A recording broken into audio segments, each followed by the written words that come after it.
안녕하세요. 사연에 빠지다의 DJ 민영입니다. 오늘도 첫 번째 사연 시작하기 전에 구독과 좋아요 버튼 눌러주시고요. 그럼 오늘의 사연도 바로 시작해볼게요. 안녕하세요. 저는 얼마 전까지 남편과 아들 둘과 함께 복닥거리면서 살고 있던 40대 여성입니다. 결혼한 지는 10년이 좀 넘었고 아들과 남편 둘을 키우면서 지지고 볶으면서 살던 아줌마입니다. 그런데 제가 남편에게 치를 떠는 일이 생기게 되어서 최근에 이혼을 하게 되었습니다. 그래서 이 사연에 빠지다 채널에 무턱대고 사연을 보내게 되었어요. 너무 억울하고 분해서 말이죠. 여러분, 제 이혼하게 된 스토리가 좀 길지만 그래도 끝까지 들어주시고 저한테 힘내라고 응원 댓글 많이 부탁드릴게요. 그럼 제 이야기를 한번 시작해 볼게요. 혹시 제가 글자를 틀리거나 문장이 안 맞는 일이 있어도 너그럽게 양해 부탁드립니다. 제 고향부터 말씀을 드리자면 저는 경상남도 산골 소녀예요. 그래서 입맛이 참 어른스럽다고 좋은 말로 하면 그렇고 엄청 촌스럽습니다. 제 부모님은 농사 지으시는 분들인데요. 자식들 먹이겠다고 70대 중반이 넘은 연세에도 아직도 경상남도 산골에서 농사를 짓고 계십니다.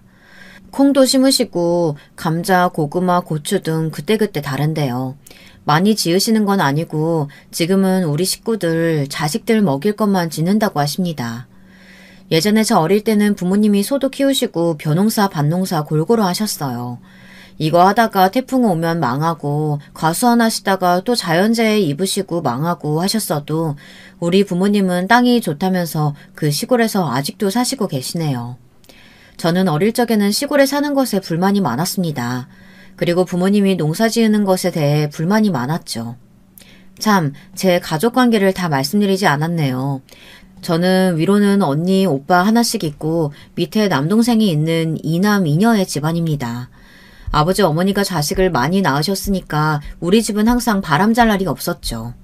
저는 아들 둘만 키워도 힘들고 죽을 것 같았던 날들이 많았는데 우리 부모님은 어떻게 자식을 넷이나 키우셨는지 이제야 정말 존경스럽더라고요.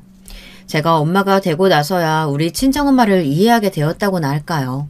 아무튼 저는 어릴 적엔 부모님이 항상 밀짚 모자에 흙 묻은 옷을 입고 나가서 하루 종일 육체 노동을 하시는 것이 마음에 들지 않았습니다. 그래서 맨날 엄마에게 이렇게 불평을 하곤 했어요. 엄마야, 우리도 도시 나가 살자. 이 산골짜기에서 이게 뭐고? 응? 나 도시 나가서 살고 싶다. 야가, 니 무슨 소리야, 너. 여기는 대대로 우리 할아버지, 증조 할아버지 그 윗때부터 살던 고향이다. 근데 여길 버리고 어딜 가서 사나? 그리고 엄마 아빠는 농사 짓는 거밖에 모른다. 다른 기술 같은 거 안 배웠다, 아이가. 그니까 너 여기 벗어나고 싶으면 공부나 열심히 하거라. 알았나? 어렸던 저는 엄마의 말을 믿고 시골 학교에서였지만 정말 공부를 열심히 했습니다. 그러다 보니 학생 수도 얼마 안 되는 시골 학교 분교이지만 저는 항상 1등만 도맡아 했어요. 저희 학교는 정말 텔레비전에 나오는 시골 학교였습니다. 초등학교 때 한 반에 애들이 20명도 안 되었고 학년마다 반이 2-3개밖에 없었어요. 게다가 6학년은 딱 한 반밖에 없는 정말 초미니 분교였어요. 지금은 아마 아이들도 없어 폐교가 됐을 걸로 알고 있습니다. 그 초등학교에서 저는 항상 공부로는 1등을 했어요. 그러다 보니 학교 선생님께서 저의 친정엄마에게 이 애는 중학교를 큰 도시로 나가서 다니게 해야 한다고 하시면서 진지하게 건의를 하셨던 것이었습니다. 친정엄마는 진짜로 담임 선생님의 말에 귀가 솔깃하셨습니다. 정말 제가 머리가 좋은 애 맞냐고 공부시켜도 될 놈이냐고 여러 번 다집맞듯이 물어보셨어요.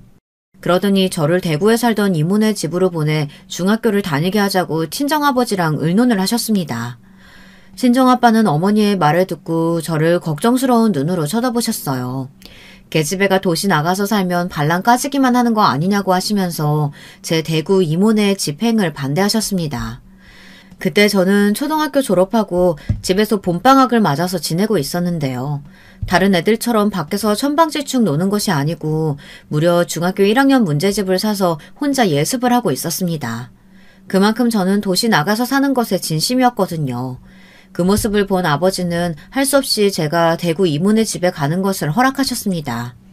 그러면서도 아버지는 저의 도시 유학에 한 가지 단서를 달았습니다. 네 엄마가 하도 네 공부 잘한다 했어서 이모네 집에 보내기는 하는데 네 거기서 고등학교 때까지 남자 사귀면 안 된다. 혹시나 그런 일 있으면 당장 학교금 오고 집으로 데려올 거니까 알아서 해라. 알았나? 알았다. 아빠네 믿어도 나 진짜 공부만 할 거다. 이렇게 저는 제 몸뚱이만한 가방을 가지고 그 경상남도 산골짜기를 떠나 대구에 있는 이모네 집으로 더부살이를 하러 떠났습니다. 이모는 저한테 참 잘해주셨어요. 저희 엄마의 언니였던 이모네는 사촌오빠 1명 그리고 큰언니가 하나 있었습니다. 큰언니는 그때 이미 고등학교 졸업 후에 사회인으로서 경기도에 위치한 반도체 공장에 다니고 있었고 저하고는 나이 차이가 많이 났었어요. 그리고 사촌오빠는 고등학생이었고요. 이모는 본인의 애들이 이미 다 커서 돌볼 필요가 없으니까 제 엄마가 하신 부탁을 흔쾌히 들어주신 거였습니다. 그리고 이모네는 대구 시내집에서 안경집을 하셨는데요. 이모부가 돈을 잘 버셨거든요. 그 시대의 안경집은 정말 부자라는 반증이었거든요. 애들이 눈이 정말 많이 나빠지니까 안경이나 렌즈를 사러 많이들 안경점에 오고 그랬는데요. 그래서 이모는 제 입이 하나 더 늘었다고 해서 부담되는 것이 없으셨습니다. 이모부도 딸내미가 하나 더 생긴 것 같다면서 저에게 호의적이셨고요. 그러면서 공부 열심히 하라고 제 등을 두드리며 격려도 해주셨습니다. 지금도 사실 저는 엄마보다 이모를 만나면 더 반가워요. 엄마랑은 13살 때까지 살았지만 그 외의 시간들은 거의 이모 집에서 학교 다니면서 거기서 대학까지 나왔으니까요. 저희 이모는 제가 결혼할 때 엄마보다 더 우신 분이셨어요. 얼마나 정이 많으신지 항상 저만 보면 모자란 거 없냐 용돈 주마 하시던 분이었습니다. 저는 처음 대구에 가보고 정말 눈이 휘둥그레졌습니다. 별천지도 그런 별천지가 없었죠. 지하철도 다니고 버스도 엄청 많고 여러모로 제가 살던 시골하고는 비교가 안 되는 곳이었어요.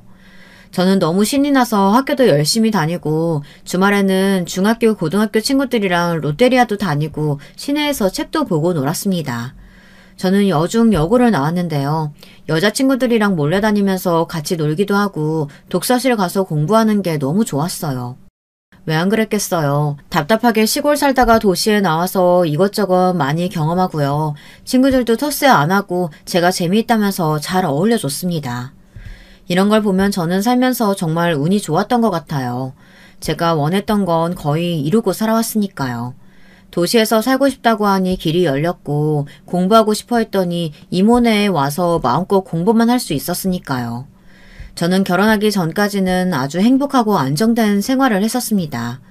제가 생각하기에 제 고생문은 결혼 후부터 시작이 되었던 것 같습니다. 저는 대구에 있는 국립대인 경북대를 나왔는데요. 저는 과에서 수석으로 입학하고 졸업을 했어요. 고3 때까지 쭉 저는 반에서 1등, 전국에서는 상위 10% 이내를 유지해 왔습니다. 그래서 고3 때 담임선생님은 대학교 원서를 쓸 때 저한테 서울에 있는 대학을 가라고 강하게 권하셨는데요. 그냥 제가 경북대에 장학금 받고 가겠다고 했습니다. 지금은 서울에 있는 대학을 갈 거라고 후회를 하지만 그때는 어떻게든 대학에 가는 게 중요했기 때문이에요. 저희 집안은 그렇게 큰 부자가 아니었기 때문에 제 언니랑 남동생은 공부머리가 없다면서 엄마가 대학을 보내지 않았거든요. 그래도 큰오빠는 장남이니까 무조건 대학을 가라고 했지만 저는 공부를 잘하니까 대학을 가야 하는데 서울에 있는 사립대 등록금은 너무 비싸서 부모님이 못 대준다고 하신 것이었어요. 그래서 저는 제 점수로 딱 넘치는 경북대 수석 입학을 선택했습니다. 1년의 등록금과 입학금이 면제라는 건 저로선 큰 이득이었거든요. 대학생활도 저는 정말 학교 수업, 도서관, 이모집 순서로 매일 쳇바퀴 돌듯이 왔다 갔다 하기만 했어요.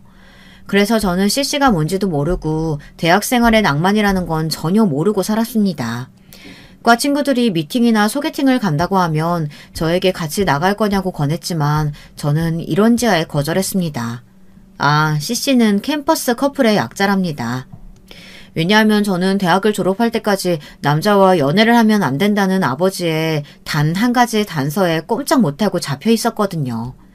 처음에는 고등학교 때까지라 하셨지만 제가 계속 공부 열심히 하고 과 수석도 놓치지 않으니까 아버지는 제가 서울의 좋은 회사에 입사를 했으면 하는 기대를 갖고 계셨던 거였습니다. 저희 부모님은 두 분 다 상고 농고를 나오셨어요. 그래서 농사밖에 모르시는 분들입니다.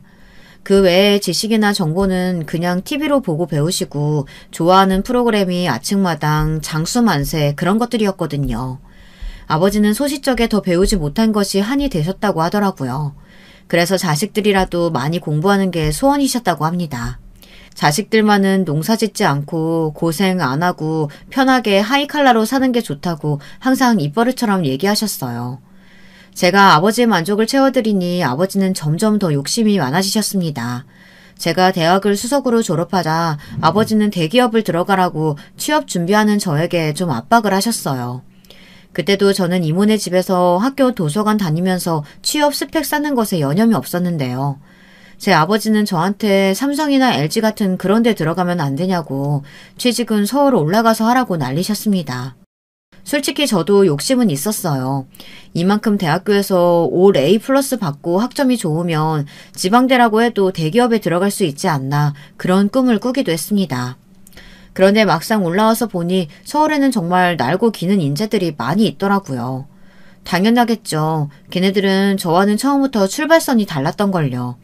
저도 나름 대구에서 유명한 어학원도 다니고 영어 회화 공부도 열심히 했지만 초등학교 때부터 원어민이랑 영어하고 대학 때는 해외 연수도 나가는 애들하고 어떻게 경쟁이 될까요? 저는 서울 올라와서 취업하려고 면접을 다니며 높은 현실의 벽에 부딪혔습니다. 기본적으로 이름 대면 알만한 유명한 기업들은 아예 지방대 출신을 안 뽑더라고요. 서류에서만 한 50번은 떨어진 것 같았습니다. 처음엔 저도 호기롭게 LG, 삼성 같은 대기업에 이력서도 넣어봤는데요. 하지만 서울대, 연고대 출신에다 해외 연수 기본에다 토익, 토플 점수, 거기다 컴퓨터 자격까지 왜 이렇게 하라는 것이 많은지 저는 그런 생각을 전혀 안 해봤거든요.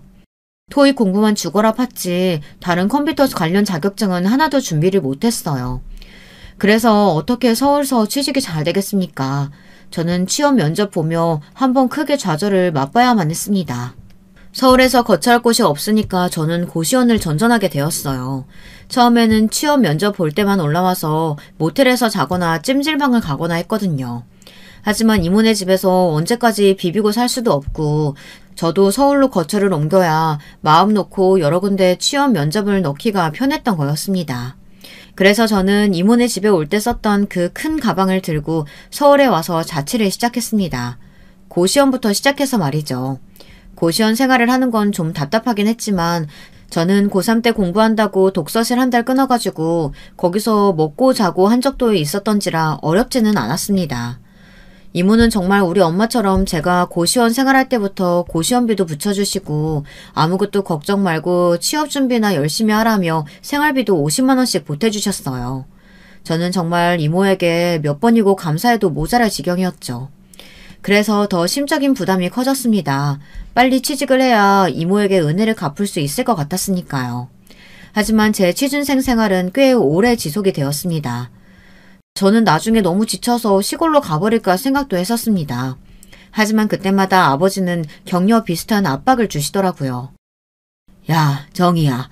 네가 서울서 성공해야 이 아버지 면이 선다 안 하나. 그러니 대기업 아니라도 니는 서울서 뿌리 내리고 살아라. 작은 회사라도 좋으니까네. 요 시골집 온다고 생각하지 말고. 이런 말을 듣고 어떻게 을지박약하게 집으로 내려갈 수 있겠어요. 저는 이를 악물고 다시 도전하고 또 도전해서 결국 취업 준비 생활 3년 만에 종로에 있는 프랜차이즈 여행사에 면접 봐서 합격을 했습니다. 아버지는 그 여행사가 TV 광고를 크게 하는 여행사였길래 거기가 무척 큰 회사인 줄 아시고 좋아하셨어요. 하지만 아시다시피 여행사가 거의 다 비슷하잖아요. 저는 본사가 아니라 사장님이 하는 작은 대리점에서 처음 일을 시작했거든요. 그리고 연차가 좀 되었을 때 저는 광화문 근처에서 증권회사에 다니던 남편을 만나게 되었습니다. 그것도 참 정말 우연이 아니었으면 저는 결혼할 일도 아마 없었을 거예요. 저는 그때 딱 여행사 3년차였습니다. 일이 익숙해질 무렵 여기가 비전이 있나 그만둬야 하나를 두고 아주 고민을 많이 했었거든요. 여행사 일이라는 게 뻔하잖아요. 저는 가이드가 아닌 내근직이었어서 투어 상담 전화 받고 항공권 숙소 예약 대행해주고 그런 쉬운 업무들만 하고 있었어요. 그리고 또 한 가지는 현지 투어 거래처 관리하고요. 그러면서 현지 가이드 하시는 실장님들이 가끔 서울에 오면 대접도 하고 그 사람들 부럽다고 하고 이런 재미없는 나날의 연속이었습니다. 저도 현지 가이드처럼 여기저기 여행 다니면서 여행객들 가이드나 해주면 얼마나 좋을까 생각했었는데요. 저는 아깝게도 영어 회화가 그 정도로 유창하지는 않았거든요. 게다가 저는 외국인 울렁증이 좀 있었어요. 외국인이 길을 물어보면 지금 학생들은 다들 유창하게 영어를 하잖아요. 저는 아무리 외국어 학원을 다녀도 그게 안 되더라고요. 외국인 앞에서는 입이 그냥 콱 막혀버리는 것이었습니다. 그래서 전 그때까지도 아시아나 중국, 일본이 아닌 유럽이나 미국을 가본 적이 없었습니다. 어쨌든 남편은 증권회사에 다니는 증권맨이었는데 가끔 미국에 출장을 가거나 개인적으로 휴가 여행을 가곤 할 때 우리 여행사에 와서 직접 항공편 예약도 하고 그랬습니다. 그래서 저는 남편이 낯설지는 않은 고객이었어요. 그런데 어느 날부터인가 남편이 유독 저한테 와서 투어 예약도 하고 자기가 직접 할 수 있는 항공권 티켓 예약도 저한테 와서 부탁하고 하는 거였습니다. 저는 물론 제가 해야 하는 업무니까 별말 안 하고 남편이 해달라는 대로 호텔 예약도 대행하고 비행기표도 끊어주었습니다. 제가 어느 날은 남편을 또 창구에서 만나자 한번 물어본 적이 있었어요. 인터넷으로 직접 항공권 끊으면 더 싸게 갈 수 있는데 왜 굳이 우리 여행사 대리점에 와서 나한테 부탁을 하느냐고 말이죠. 수수료가 아까워서라도 나는 그런 거 못하겠다고. 솔직히 인터넷만 되면 아무 데서나 할 수 있는 게 비행기표잖아요. 그리고 요즘은 스마트폰 앱으로 항공권이랑 숙박 다 결제하면 훨씬 할인도 잘해주는데 말이에요. 왜 굳이 나한테 와서 하지? 이런 의문이 들만하지 않겠습니까? 그랬더니 남편은 빙긋빙긋 웃으면서 아직도 그렇게 모르겠냐고, 자기가 몇 년은 더 와야 눈치를 챌 거냐고 그런 말을 하더라고요. 제가 영문을 몰라서 멍청한 표정을 지으니까 우리 사장님이 웃으면서 이렇게 말을 하는 거였습니다. 김대리, 그걸 정말 몰라? 이 고객님 자기 좋아하는 거 아니야.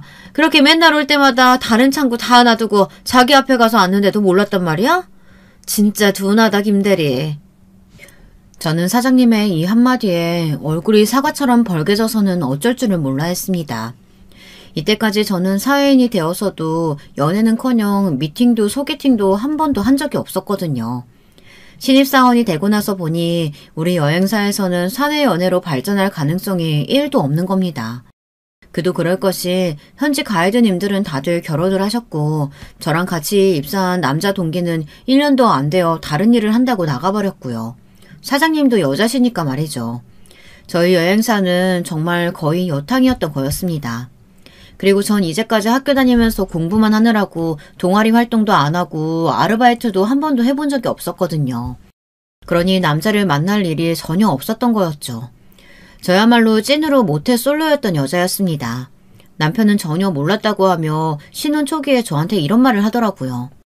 그럼 내가 당신 첫 남자였다는 거야? 그래서 그렇게 나를 경계했었구나? 이제야 이해가 되네. 아니 난 계속 어필했다고 생각하는데 당신이 딴소리해서 나는 얼마나 더 찍어야 당신이 넘어올지 몰라서 포기할까 했지. 그건 나중에 들은 얘기고 저는 남편의 유머 감각이나 증권회사에 다닌다는 직업을 보고 첫눈에 반해서 마음에 들어 사귀자는 남편의 말에 기꺼이 오케이를 했습니다. 그리고 정말 초고속으로 사귄 지 6개월 만에 우리는 결혼을 하겠다고 상견례 날짜를 잡게 되었습니다. 남편이 저한테 한 말이 뭐였는지 아시나요? 저보고 순진한 연애 고자라고 하면서 다른 사람한테 뺏기기 전에 도장을 박아놓겠다고 하는 거였습니다. 그 말을 듣고 얼마나 창피했던지 남편은 연애 경험이 좀 많이 있었던가 봐요.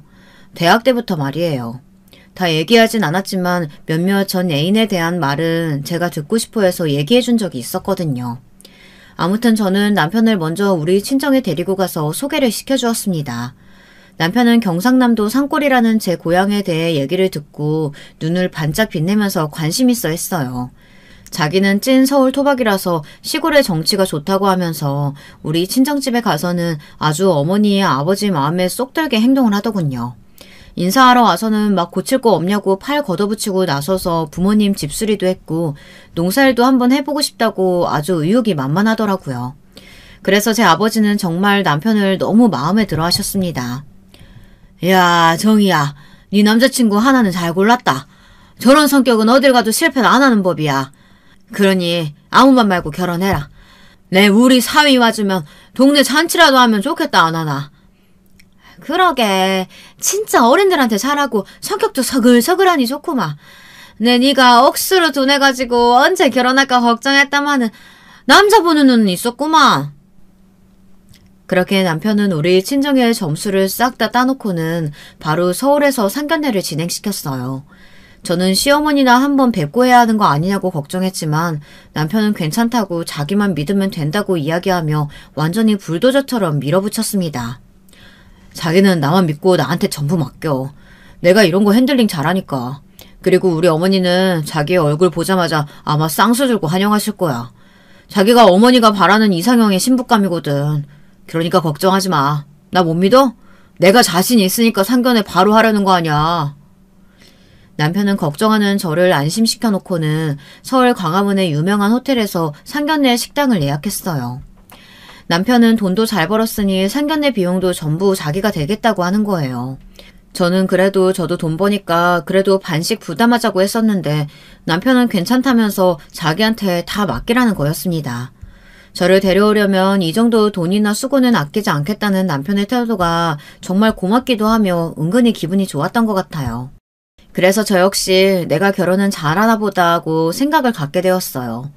지금으로서는 그때 이 인간이랑 결혼한 걸 후회하고 있지만 말이에요. 상견례 날에 저는 정말 너무 긴장이 되어서 높은 구두를 신고 나가질 못했어요. 남편은 제가 입어야 할 옷조차도 이렇게 하라고 머리부터 발끝까지 다 코디를 해줬는데요. 흰색 치마 정장에 치마 길이는 무릎 위로 오는 샤넬 스타일인지 하는 걸 입어야 한다며 난리였습니다. 자기가 생각한 이상형의 상견례 복장이 있다는 거예요. 저는 좀 이상하긴 했지만 남편이 입으라고 하는 대로 저를 꾸미고 나니 제 눈으로도 좀 그럴듯해 보여서 좋더라고요. 그런데 저를 계속 훑어보던 남편의 눈이 순간적으로 싹 달라졌습니다. 당신, 왜 내가 신으라고 했던 흰 하이힐을 안 신고 검은색 칙칙한 구두를 신고 온 거야? 아, 진짜 그 흰 하이힐이 있어야 완전 퍼펙트한 거였는데 왜 그런 거야? 자기 미안해.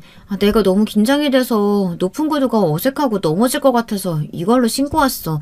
정말 미안해. 제가 필사적으로 사과를 했는데도 남편은 저에게 잔소리를 하며 뚱한 표정을 지우지 않았어요. 결국 그날 상견례 분위기는 완전 남편 때문에 싸해지게 되었어요. 저는 그날 남편이 화내는 걸 처음 본 것이었어요. 진짜 제 입장에선 별것도 아니었는데 남편에게는 제 상견례 복장이 그렇게도 중요했던 건가 봐요. 아니, 아무리 그래도 진짜로 이상했습니다. 그때부터 남편은 굳은 얼굴로 뚱하니 있는데 말이죠. 저한테는 정말 가시방석이 따로 없었습니다. 저희 친정 부모님도 영문도 모르고 눈짓만 하시고요. 애꿎은 저에게 의문의 눈초리를 보내시는 거예요. 남편이 시골서 그렇게 싹싹하고 웃기만 잘하더니 오늘은 왜 이러냐는 거죠. 하지만 시부모님은 그런 남편이 아주 당연하다는 듯 혀를 차면서 좀 한심하게 쳐다보고 계셨습니다. 시어머니는 그래도 아들이라고 남편의 기분을 살피느라고 힐끔힐끔 눈치를 보고 계셨는데요. 시아버지는 제 남편에게 상견례 자리라는 것도 잊어버리셨는지 마구 타박을 하시는 거였습니다. 야, 이 녀석아, 얼굴 펴지 못해? 네가 다 세팅한다고 해서 나와봤더니 네 놈이 그렇게 죽상을 하고 있으면 어떡해? 아이고, 이거 사돈딸 분들한테 신뢰가 많습니다. 제 아들놈이 좀 완벽주의 비슷한 게 있어가지고 지금 새아기한테 좀 삐져 있는 겁니다. 그냥 신경 쓰지 마시고 자자, 한 잔들 받으시죠. 예, 새아가, 우리 상훈이가 원래 자기 마음대로 안 되면 이렇게 좀 삐져있는 스타일이니까 네가 이해 좀 해주렴. 그리고 다음부터는 웬만하면 상훈이 말 거스르지 마. 아니면 아주 피곤하다. 너도 얘랑 살려면 그건 좀 알아둬야 할 거다. 내가 내 아들이지만 성격이 좀 삐딱해. 예민하기도 하고. 아이고, 사돈댁들 앞에서 내가 실언을 했나? 시어머니는 그렇게 아들의 나쁜 점을 폭로해버리시고는 입을 바로 다무셨습니다. 그랬더니 시아버지께서는 시어머니를 쫙 째려보시는 것이었습니다. 그 정도는 저희 부모님도 항상 티격태격 하시니까 저는 크게 신경을 안 썼어요. 그런데 남편은 그런 시부모님들을 보다가 벌떡 일어나 화를 막 내는 것이었습니다. 보통 이런 자리에서 아버지 어머니 앞에서는 얌전히 가만히 있어야 하는 게 맞는 거 아닌가요? 장인 장모 앞에서도 할 말을 다 하는 남편을 보고 저는 좀 무서워서 주눅이 들었던 건 사실이었어요. 아버지, 어머니, 여기 진짜 중요한 자리인데 왜 집에서처럼 싸우고 그러시는 거예요? 제가 오늘 여기 오기 전에 말씀드렸잖아요. 점잖게, 어? 그래서 우리 장인 장모님께 잘 보여야 한다고. 아이씨, 내가 점수 다 따놓으면 뭐래? 우리 엄마 아빠 때문에 내가 진짜 못 살아. 남편은 그 후로는 정말 화가 난 표정으로 분위기를 잡는 바람에 그날 상견례에서 저는 뭘 먹었는지 무슨 대화가 오고 갔는지 하나도 기억이 나지 않았습니다. 그게 전부 그 망할 흰색 하이힐을 안 신었다는 남편의 지적과 불평에서부터 비롯된 결과였기에 저는 나중에 남편에게 엄청난 대역죄인이 되었죠. 그때부터 남편의 까칠한 성격을 좀 알게 되었다고나 할까요. 그래도 제가 좀 많이 둔한 거 여러분들도 아시잖아요. 그래서 저는 자잘한데 신경을 안 썼습니다. 그날도 그냥 하나의 해프닝이라고만 생각했고요. 그렇게 상견례 자리는 엉망이 되었지만 저희들은 그 일 때문에 헤어지지는 않았으니까요. 제 부모님들도 남편이 조금 예민한 정도는 그냥 맞춰주면서 살라고 하시며 그래도 그런 사윗감 없다고 계속 칭찬만 하는 것이었어요. 일단 증권회사 다니면 엄청난 엘리트인 줄 아셨고요. 또 남편이 첫인상이 아주 좋았으니까요. 그 이후에는 저도 남편이 하라는 대로 좀 맞춰주려고 노력을 많이 했어요. 기본적으로 자기를 거스르지 않는다면 이 사람은 엄청 친절하고 유순한 사람이었으니까요. 하지만 문제는 그 사람의 화를 내는 포인트가 저로선 도대체가 뭔지 모르겠다는 거였습니다. 상견례 때도 제가 정말 아무것도 아니라고 생각했던 신발 때문에 그 사람은 폭발을 했었잖아요. 그런 일들이 결혼을 하고 나서도 좀 더 구체적으로 저한테 다가오게 되더라고요. 남편의 쪼잔하고 잘 삐지는 그런 점 말이에요. 그게 생각보다 훨씬 더 신경이 쓰이더라고요. 어쨌든 저는 남편과 결혼하고 거의 바로 임신을 하게 되었습니다.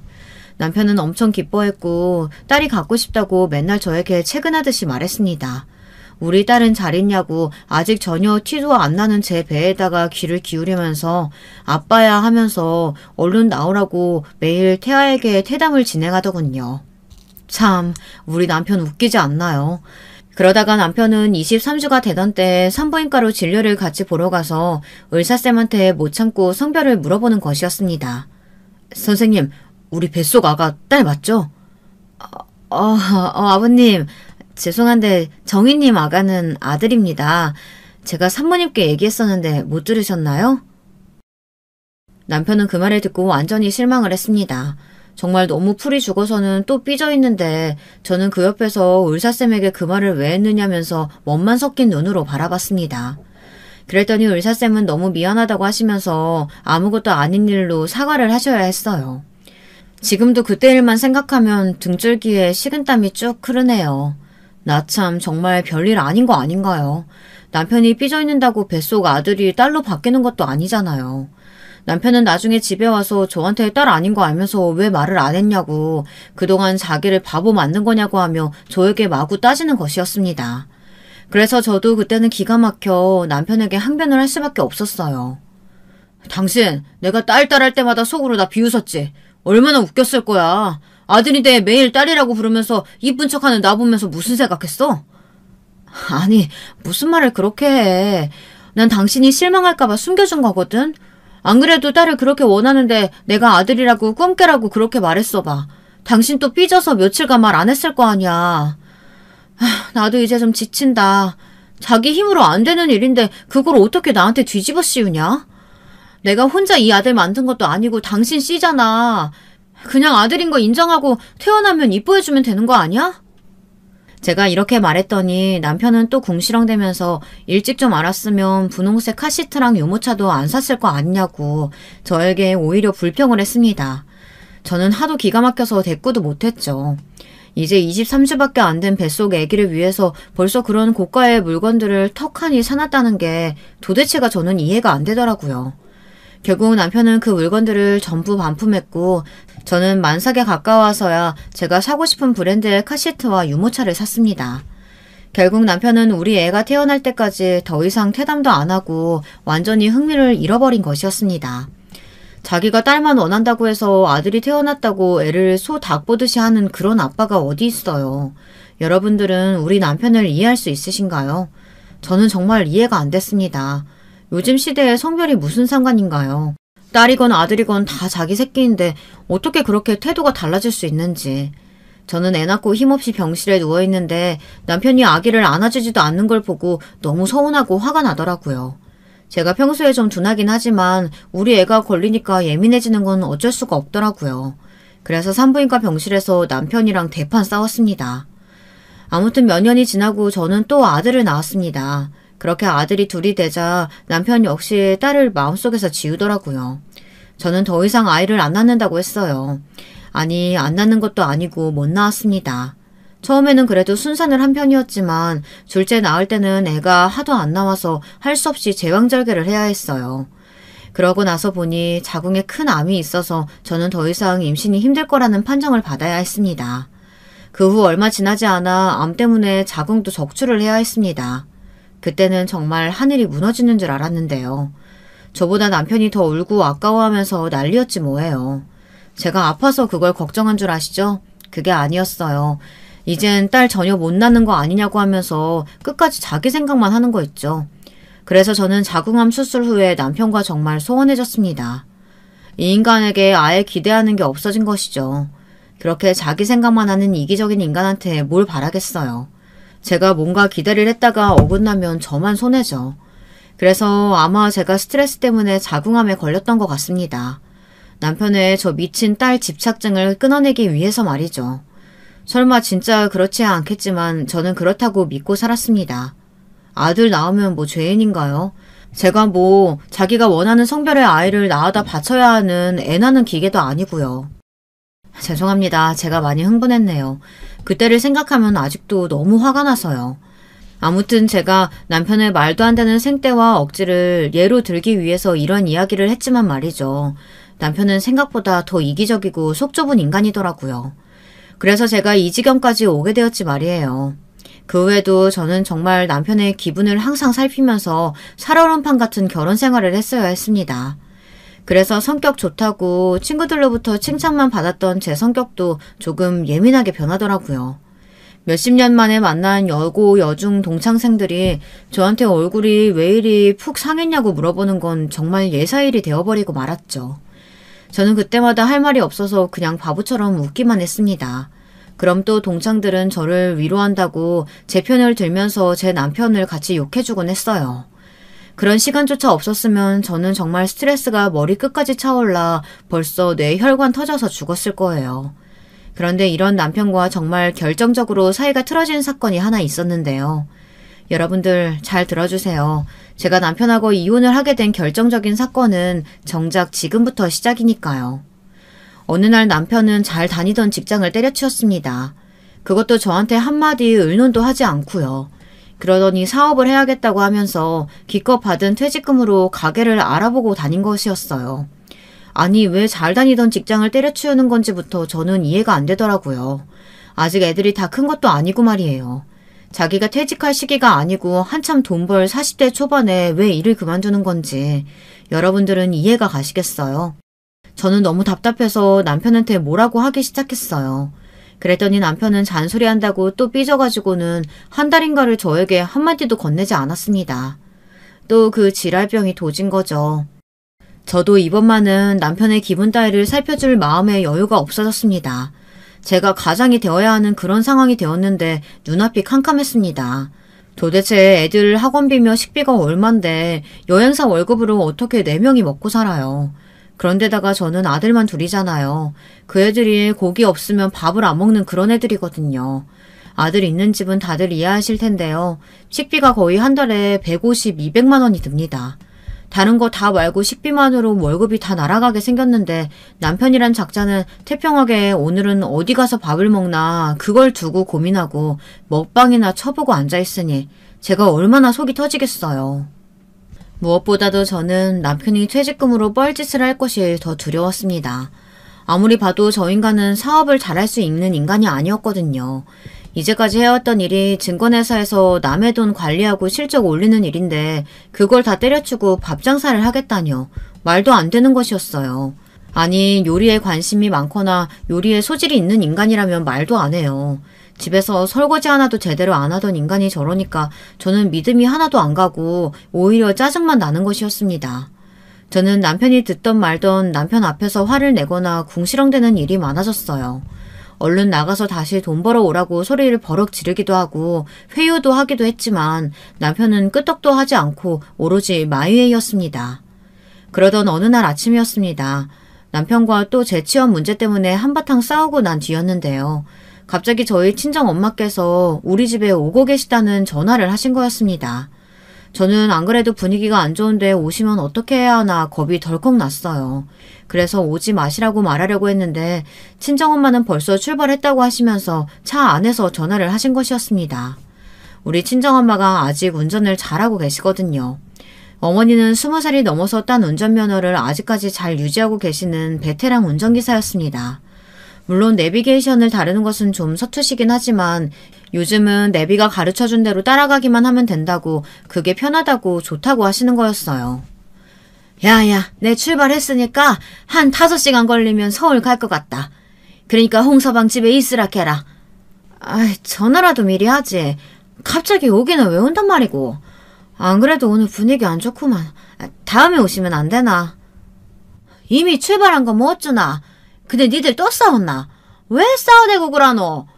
암튼 내 오늘 홍서방 좋아하는 청국장 만들어가지고 가니까 기다리라 캐라.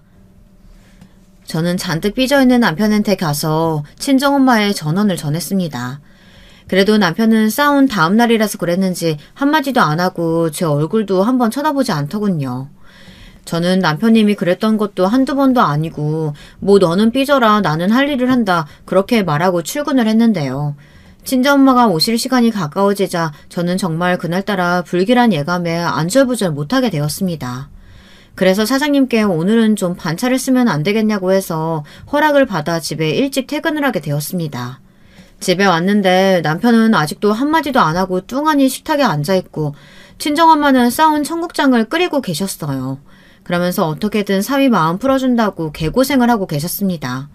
그런데 저 싸가지 없는 놈은 그런 친정엄마를 쳐다도 안 보고 그저 자기 삐진 티나 팍팍 내며 열심히 핸드폰만 하고 있었던 거예요. 저는 진짜 열이 뻗쳐가지고 남편을 데리고 안방으로 들어갔습니다. 그러면서 문을 빨리 걸어 잠근 후 남편에게 조근조근 쏘아붙였죠. 아직도 삐진 거야 이해는 하겠지만 어른들 앞에서 지 기분만 생각하지 말라고요. 그거 진짜 무례한 행동이라고 말이죠. 그랬더니 남편은 정말 화를 내며 저한테 소리를 꽥 지르는 겁니다. 내가 당신 때문에도 화났지만 나 지금 장모님한테 삐진 거니까 나 좀 건들지 말라고. 아니 장모님은 내가 가게 얻는다고 돈 1억만 좀 빌려달라고 하니까 없다고 딱 잘라 거절하실 건 뭐야. 그러면서 나한테 정신 좀 차리라고 잔소리 하시는데 그게 당신이 하는 말이랑 토씨 하나도 안 틀려. 그러니까 이렇게 속 좁은 집안이랑은 아예 연을 맺는 게 아닌데 나 당신이랑 사는 거 이제 지긋지긋해. 그러니까 이혼하자. 내 맘대로 살아보게 나도. 뭐? 지금 그게 우리 엄마 오셨는데 뱉을 말이야? 당신 진짜 미쳤니? 어떻게 내내에서 나오는 대로 말을 막 할 수가 있어? 아무리 우리가 싸웠다고 해도 어른들 앞에서 티를 낸 건 당신 잘못이잖아. 그리고 이혼? 그게 무슨 소리야. 우리 애들 생각도 안 하고 어쩌면 그렇게 쉽게 이혼 소리가 나와? 제발 정신 좀 차려라. 이 철딱선이 없는 인간아. 아니 누가 누구한테 속 좁다고 흉을 보는지 저는 도저히 알 수가 없었어요. 장모님한테 사업하게 돈 빌리겠다는 게 제정신을 가진 사위가 할 짓인가요? 우리 엄마도 돈이 없는데 그리고 있어도 뻔히 망해먹을 게 눈에 보이는 사위를 뭘 믿고 빌려주시겠어요. 우리 엄마도 남편이 증권회사 때려친다니까 얼마나 상심하고 안타까워 하셨는데요. 그리고 홍서방 너무 구박하지 말라고 하며 엄마는 언제나 사위 편을 드셨습니다. 저는 솔직히 말하면 그런 친정엄마에게 좀 실망했고 서운한 감정이 들었어요. 저도 인간인데 안 그렇겠어요. 아무리 봐도 남편님이 잘못한 사안을 갖고 저보고 참으라고 하니. 친정엄마는 저희들 소리가 부엌까지 들리자 걱정을 하시면서 방문을 두드렸습니다. 하지만 저는 나와서 친정엄마를 안심시켜드렸지만 남편은 삐진 채로 안방에서 그대로 침대에 누워 백수 양아치 새끼처럼 핸드폰만 했습니다. 그 꼴을 보는 저는 또 속이 뒤집어졌고요. 하지만 친정엄마는 100번 양보하면 나중에 좋은 일이 있을 거라면서 저를 토닥거리셨어요. 그리고 얼른 청국장 다 끓였으니 제 남편에게 점심이나 먹으라면서 조심스럽게 권하셨습니다. 그랬더니 이 처죽일 인간 말하는 꼬락서니가 진짜 가관도 아니더라고요. 글쎄 이런 소리를 하지 뭐예요. 저 오늘 청국장 안 먹어요. 오늘은 진짜 먹고 싶지도 않네요. 장모님처럼 냄새 너무 역해서 말이에요. 아이씨, 내 이거 다 쓰레기 봉투에 갖다 버려야지. 짜증나게 계속 여기 서 계시지 말고요. 장모님도 얼른 그 냄새나는 시골로 내려가세요. 저 이제 장모님도 보기 싫으니까.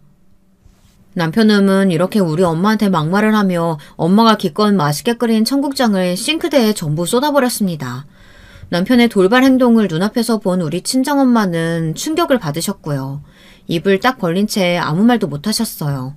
저는 너무너무 화가 나서 남편의 등을 팍 떠밀었습니다. 그리고 남편에게 삿대질을 하며 큰 소리를 쳤어요. 당신 미쳤니? 진짜 눈에 뵈는 게 하나도 없지? 어떻게 이런 무례한 짓거리를 할 수가 있어? 우리 엄마한테 당장 사과해. 사과하라고! 안 그럼 진짜 이혼이야, 이 미친놈아! 세상에서 제일 슬픈 일이 일어나고 말았어요. 제가 남편이라고 믿고 따랐던 인간이 장모 앞에서 인간성의 바닥을 보이는 일 말이죠. 저는 그날 남편의 행동을 보고 이 새끼는 인성이 글러 처먹었다고 포기를 하게 되었습니다. 그리고 그때부터 남편과의 이혼을 준비하게 되었어요. 우리 엄마도 그때만큼은 화가 나서 어쩔 줄을 몰라 하시더군요. 그러면서 남편이 원래 저런 인간이었냐고, 막 위아래도 몰라보고 자기 멋대로 이기적으로 구는 인간 말종 새끼였냐고 물어보셨어요. 저는 그런 엄마 말에 저절로 고개를 끄덕이게 됐죠. 제가 얼마나 집안에서 숨을 죽이면서 살아왔는지 구구절절 이야기를 듣자 친정엄마는 사위편에서 완전히 딸인 저에게로 돌아섰습니다. 남편은 그렇게 천인공노한 짓을 저질러 놓고는 지가 화가 나서 씩씩거리면서 집을 나갔습니다. 그러더니 새벽녘이 다 돼서야 술에 만취한 채로 비틀거리면서 기어들어오는 거였습니다. 화가 난 저는 엄마와 함께 자던 안방 문을 걸어 잠갔어요. 남편이 절대 못 들어오게 말이죠. 그랬더니 남편은 집안에서 이리저리 깽판을 치며 접시도 깨고 안방문에다가 유리컵도 던지면서 글쎄 행패를 부리는 것이었습니다. 저는 화가 나서 남편을 진짜 한 대 패려고 밖으로 나가려고 했지만 친정엄마는 그러다 제가 다치면 안 된다고 조용히 경찰서에다 신고를 하는 것이었어요. 남편이 제풀에 지쳐서 조용해질 때까지 기다리자고 친정엄마는 말씀하시더군요. 그래서 진짜 남편이 무슨 짓거리를 하든 없는 척하고 밖의 상황에 귀를 기울였어요. 그랬더니 금방 또 잠잠해지더라고요. 그래서 조심스럽게 나가봤어요. 그랬더니 남편이 소파에 누워서 크게 코를 골고 있더라고요. 친정엄마는 이제 됐으니까 자세한 얘긴 내일 하자고 저를 데리고 다시 안방에 들어가서 같이 잠을 잤습니다. 그 전에 출동한 경찰들에게는 남편 자는 모습이랑 엉망진창이 된 집안을 증거로 찍으라고 하시고는 내일 직접 경찰서로 가서 얘기하겠다고 했어요. 경찰들은 가족 내 문제를 너무 키우지 마시고 해결 좀 잘하시라고 하고는 다시 돌아갔습니다. 아니, 잘 해결이 될 것 같으면 애초에 신고도 안 했을 거 아니겠습니까? 남편이 행패를 부리는 건 맞는데 경찰이 딱 현장을 잡기 전에 남편이 잠드는 바람에 그건 좀 아깝게 됐더라고요. 다음날 저와 친정엄마는 일찍 일어나 우리끼리 밥을 해먹고 경찰서로 갔어요. 그때까지도 남편은 미친 듯이 코를 골면서 자고 있었고요. 애들이 아침에 자기 방에서 나와서 거실 꼴을 보고 얼마나 놀랐는지 눈을 휘둥그렇게 뜨더라고요. 저는 그런 애들에게 이제 짐 싸서 시골 할머니 집에 갈 거라고 말해놓고는 밥 먹여 학교를 보냈습니다. 남편은 경찰이 집에 들이닥친 다음에야 겨우 일어났습니다. 일어나서 아무것도 못하고 멍하니 있던 남편은 집안에서 경찰들이 돌아다니자 무슨 일이냐고 저에게 화를 버럭 냈어요. 그래서 저는 대꾸도 안 하고 팩하니 들어가 버렸죠. 선생님, 어제 선생님이 이 집에서 깽판 치셨다고 장모님께서 신고를 하셨어요. 그래서 위협이나 기물파손 이런 걸로 체포할 수 없냐고 했는데 진짜 그러셨어요? 무슨 소리예요? 전 하나도 기억 안 나는데 제가 우리 집에서 그럴 사람으로 보여요? 남편은 뻔뻔하게도 거짓말을 하는 것이었어요. 그때 우리 엄마가 나서서 경찰들에게 다 사실이니 남편 좀 잡아가 달라고 했습니다. 그리고 제가 애들 어릴 때 다치지 말라고 달아둔 CCTV 영상을 보여주었습니다. 남편은 그 장면을 보고 경악하더군요. 자기가 전혀 기억이 없다고 말이죠. 경찰들은 남편에게 좋게 화해하라고 하면서 훈방 조치를 하더라고요. 친정엄마는 어떻게 경찰이 무고한 시민이 다칠 뻔했는데 저럴 수 있냐면서 기가 막혀 하셨습니다. 남편은 경찰이 가자 제 친정엄마에게 적반하장식으로 소리를 지르는 거예요. 정말 끝까지 바닥까지 보여주더라고요. 장모님, 아무리 그래도 사위를 경찰에 고발하는 장모님이 어딨어요. 술 취해서 실수 좀 했던 거 가지고 어떻게 그러실 수 있어요. 저 이거 우리 부모님한테 다 말할 거예요. 아, 그거라면 걱정하지 말게. 안 그래도 사돈댁들한테 자네 미친 짓 한 영상 다 보여드렸으니까. 그리고 우리 딸하고 이혼하게. 여기 이혼 서류. 친정엄마는 저와 같이 미리 준비한 이혼장을 뻔뻔스러운 남편의 면상에 던져버렸습니다. 남편은 지가 잘못한 건 생각도 안 하고 막 우리 엄마를 욕하더군요. 저는 그런 남편놈의 입을 확 막아버렸습니다. 더 우리 엄마 모독하면 진짜 어디 한 군데라도 부러질 줄 알라고요. 제 기세가 흉흉하니 남편은 무서웠는지 겨우 입을 다물더라고요. 그때서야 남편은 거실에 떨어진 갈색 서류 봉투를 열어본 거였습니다. 거기에는 제 이름이 다 작성된 이혼 서류와 함께 저도 몰랐던 것들이 들어있었어요. 저도 그 서류를 보고 좀 놀랐습니다. 그 종이는 바로 땅 문서였는데요. 글쎄 저희 시골집 논밭 한가운데에 고속도로가 생긴다는 거였습니다. 그래서 그 일대가 완전 재개발 지역으로 묶였는데 말이죠. 우리 부모님이 사셨을 때 진짜 껌값이었던 땅이 글쎄 50억이 되어 있었던 거였어요. 우리 친정 부모님은 땅을 팔 생각이 전혀 없으시니까 당연히 저한테 그런 말을 안 하셨죠. 하지만 나라에서 재개발 보상이다 해가지고 그쪽 땅들은 전부 보상으로 넘어가서 우리 엄마는 50억 부자가 되어 있었던 거예요. 아니, 장모님 돈 있으셨던 거잖아요. 그런데 어떻게 저한테 그걸 속이실 수가 있어요? 진짜 서운해요. 제가 장모님한테 얼마나 잘했는데 돈 50억이나 있으면서 1억도 못 빌려주시는 거예요? 왜 그러셨어요? 이 집안 식구들은 다 나한테 왜 그래? 자네가 정말 정신 차리고 우리 딸 말 들었으면 내 1억쯤은 빌려주려고 했지. 그런데 어제 하는 꼬락서니 보니까 네 놈은 먼저 글러먹었더라고. 나도 생각이 있고 머리가 있는데 그런 니는 뭘 보고 돈을 빌려줘? 망할 게 뻔한데. 그러면서 친정엄마는 저와 우리 애들을 데리고 당장 우리 고향 친정집으로 내려가셨습니다. 우리가 살던 집은 전세로 내놨고요. 이혼 소송이 시작되자 뒤늦게 아들 새끼의 만행을 알게 된 시부모님들은 우리 엄마에게 전화해서 남편을 좀 용서해달라고, 그리고 이혼은 안 될 말이라고 허수하셨지만 이미 친정엄마의 마음은 차갑게 굳어져 버린 것이었습니다. 저도 그건 마찬가지고요. 더 이상 이 인간하고 살만한 가치를 못 느꼈으니까요. 여러분, 여기까지가 제 이혼 사건의 전부입니다. 저는 할 말을 다 하고 나니 정말 속이 뻥 뚫리네요. 긴 글 읽어주셔서 정말 감사합니다. 저는 앞으로 친정에서 조금 쉬면서 생각을 좀 정리해 보려고요. 아직은 애들 방학이니 괜찮지만 다시 서울 올라가서 애들하고 살 집부터 얻어봐야겠죠. 그럼 여러분들 감기 조심하시고 행복하세요. 여러분, 두 번째 사연 시작하기 전에 좋아요, 구독 꼭 눌러주실 거죠? 그럼 두 번째 사연 바로 시작합니다. 안녕하세요. 늘 올라오는 좋은 사연들을 재미있게 보고 있는 나이 든 여자입니다. 남편하고 저는 슬하에 30대 중반의 딸을 두었어요. 저희 부부의 세상 하나뿐인 외동딸이죠. 늦다면 늦은 나이에 얻은 자식이었고 그래서 더 애틋해서 애지중지 키웠던 것 같네요. 무조건 사랑으로만 감싸며 교육하는 것이 능사가 아님을 저는 너무 늦게 깨달아 버렸고요. 곰곰이 생각해보면 이것은 혹시 모전여전일지도 모릅니다. 이런 생각을 저는 아무한테도 꺼내지 않고 살아왔지만 사연이니까 솔직하게 이런 부분도 밝혀볼게요. 저는 집안에서 5남매의 넷째로 태어난 자식이었는데요. 변변치 않은 집안 형편에다가 형제들 사이에서 이리 치이고 저리 치이면서 자라다 보니 형제들을 견제하려고 드는 버릇이나 질투하는 성질이 강해졌어요. 일부러 엇나가기도 하면서 그걸로 집안에서 자기 존재감을 확인받고 싶어 했던 애가 바로 저였습니다. 그런 나쁜 습관 때문에 가족들이 참 많이 고생했던 것 같네요. 그러다가 20살에 남자를 만나게 됐습니다. 알게 된 지 고작 한 달 만에 저는 그 남자의 손을 잡고 집을 나가버렸어요. 저는 작은 회사의 사무실에 출근하는 사람이었고 그 남자는 규모가 큰 공장에 다니고 있던 사람이었지요. 일자리 때문에 타지에 나와 있던 상태였고요. 자기하고 사랑의 도피를 하자고 하더군요. 우리 고향에 가서 나랑 살자.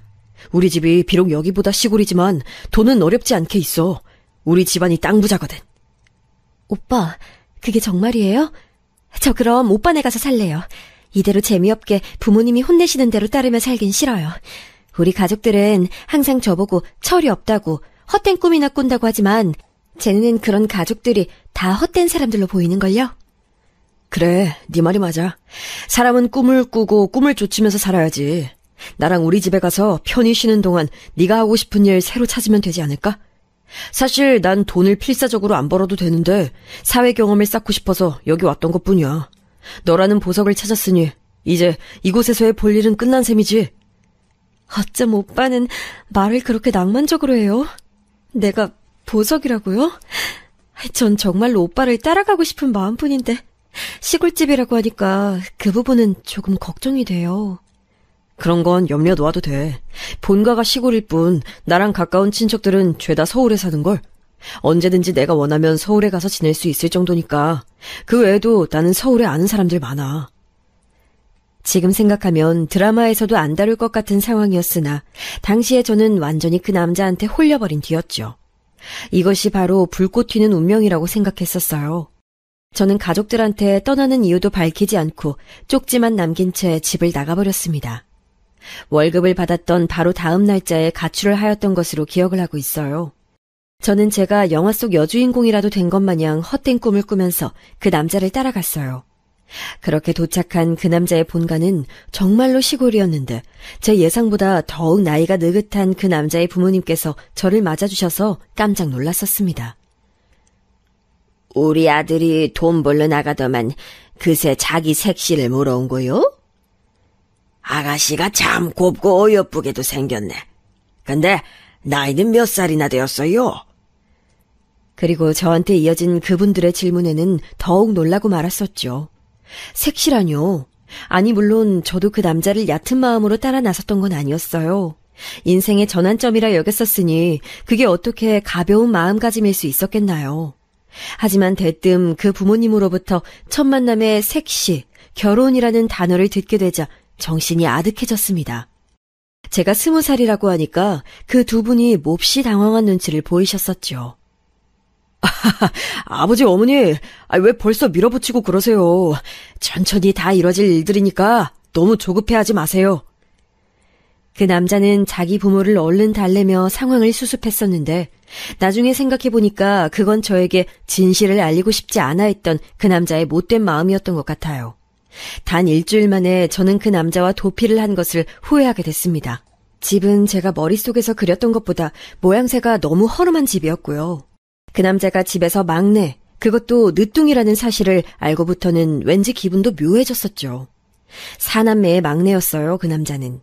그 남자의 누나 2명, 형 1명은 이미 시집 장가들을 다 간 상태였는데요. 어느 날 이웃집의 아주머니께서 저한테 이런 말씀을 하시는 거예요. 어머나, 아가씨가 바로 그 집에다가 아들 낳아주러 온 사람이에요? 젊으니까 건강하긴 하겠다. 기회도 많을 테고. 네? 아들을 낳아주러 왔다니요? 무슨 말씀이신지 설명해 주실 수 있을까요? 제가 너무 궁금해서 그래요. 부탁드려요. 아니 그게 그 집 자식들이 결혼해서 애를 다 낳았는데 전부 딸이라는 건 이 동네에서는 널리 퍼진 얘기라서 좀 신기하잖아요. 손주가 무려 8이나 되는데 전부 손녀. 그러니까 그 집이 그렇게나 아들 낳는 거, 손자 갖는 거에 집착하는 거 아니겠어요? 왠지 이해는 가요. 막내 아들한테는 반드시 손자 볼 거라고 엄청 벼르고 있었던데. 그러니까 제가 결혼해서 손자를 안겨드려야 하는 그런 상황인 거네요? 내가 이런 말 하긴 좀 못하지만 아가씨한텐 기운이 느껴져요. 아들을 낳을 것 같아. 그리고 다산을 할 관상이라니깐. 못해도 애들 셋은 낳겠어? 지금 생각하면 어처구니가 없죠. 저는 다산도 하지 않았고 아들을 낳지도 않았는걸요. 아무튼 그때 정신이 쏙 빠졌었던 것 같아요. 그 남자는 자기 조카들이 전부 여자니깐 자기가 꼭 아들을 낳아야 한다고 생각했었나 봐요. 자기 부모의 뜻에 따라서 말이죠. 다시 말씀드리지만 제 나이는 그때 20이었는데요. 그 남자는 자기가 25이라고 했었지만 알고 보니까 27이었습니다. 나이를 2살 속였었던 거예요. 그 남자의 말대로 농사짓는 땅의 규모가 꽤 되길래 그래도 재산만은 진짜인 줄 알았습니다. 하지만 이것도 가짜였어요. 남의 땅을 빌려서 쓰고 있었던 것뿐이더군요. 서울에는 먼 친척들이 있었으나 언제든지 가도 된다거나 그곳에서 지내도 된다거나 이런 것들이 절대 성립할 수는 없는 관계였죠. 멀디 먼 친척이라서 교류도 거의 없었고요. 정말 여러모로 배신감이 들었어요. 그리고 무서웠죠. 오빠는 대체 날 뭘로 생각했던 거예요? 내가 들은 것들 다 뭐냐고요? 나랑 같이 꿈을 펼치겠다고 하지 않았었어요? 같이 서울도 가자 그랬었잖아요. 그런데 당장 결혼, 아들 출산, 뭐라고 설명 좀 해봐요. 날 좀 이해시켜보란 말이야. 미안해. 하지만 널 멋지게 살 수 있도록 해주겠다는 건 헛된 말 아니었어. 내 진심이었어. 그러니까 우선 나랑 살림부터 차리자. 결혼하면 우린 더 돈독해질 거고 인생 설계를 더 수월하게 할 수 있어. 계속 무슨 헛소리를 하는 거예요? 내가 아무리 바보 천치라고 하지만 이제 와서 그런 말에 속아 넘어갈 거라고 생각한 거예요? 날 얼마나 우습게 봤으면... 말해봐요. 처음부터 나한테 접근한 목적이 순수하지 않았던 거죠? 그냥 솔직하게 털어놔 보라고요. 그건 그러니까... 네가 얼굴도 키도 적당하고 무엇보다 체력이 좋아 보이더라고. 거기에 착하고 순진하기까지 한 네 모습을 보면서 너만한 적임자는 없다고 생각했어. 그 남자가 말했던 적임자란 멍청하게 헛된 꿈에 부풀어서 자기 본가로 가서 부모님 앞에서 눈도장 찍고 결혼한 뒤 아들을 낳아주는 여자였겠죠. 제가 어린 나이니까 한 번에 아들을 못 낳더라도 계속 낳다 보면 아들이 생기지 않겠냐는 대목에서는 하염없이 눈물이 나왔습니다. 시골은 폐쇄적인 동네였고 저는 그곳에서 불과 3주 만에 그 집의 며느리로 낙인이 찍혀 있었어요. 타지에 나가서 살고 있는 그 남자의 누나들, 형이 곧 와서 저를 만날 거라는 얘기까지 듣고는 제가 냉철해지고자 애썼습니다. 이대로 이런 집안에 시집을 가고 싶진 않았으니까요. 이런 깡촌 시골, 게다가 겨울인데 내가 걸어서 이곳을 빠져나갈 수 있을 리가 없어. 동네 사람들 눈도 있고 왠지 나를 감시하는 분위기였으니까 그렇다면 자연스럽게 도망이 아닌 것처럼 도망치는 수밖에 없잖아. 정신 차리자. 저는 태도를 바꿔서 그 남자는 물론이고 그 남자의 부모에게도 살갑게 대했어요. 어차피 아무런 능력도 재능도 없는데 이렇게 일찍 인생의 길을 찾게 돼서 차라리 다행인 것 같다고 얘기를 하기 시작했죠. 오빠, 내가 오빠한테 말했었죠. 나는 우리 가족들 정말 싫어한다고요. 하지만 이런 중대사는 바로 가족들한테 알려줘야 할 것 같아요. 직접 얼굴을 보고 말이죠. 그 정도의 가족에는 나도 있어서요. 가족들 앞에서 결혼하겠노라고 하는 선언을 당당하게 하고 돌아오겠다고 저는 태연하게 거짓말을 했습니다. 그곳을 벗어나기 위한 핑계였죠. 그 남자가 탐탁지 않아 하자 묘언을 내기도 했어요. 내가 먼저 우리 가족들한테 설명 다 해놓을 테니까 오빠가 나보다 이틀 뒤에 우리 집에 도착하는 게 어때요? 그럼 오빠는 우리 부모님께 혼날 일도 없이 결혼 허락받을 수 있을걸요? 그래? 그럼 그렇게 할까? 좋아.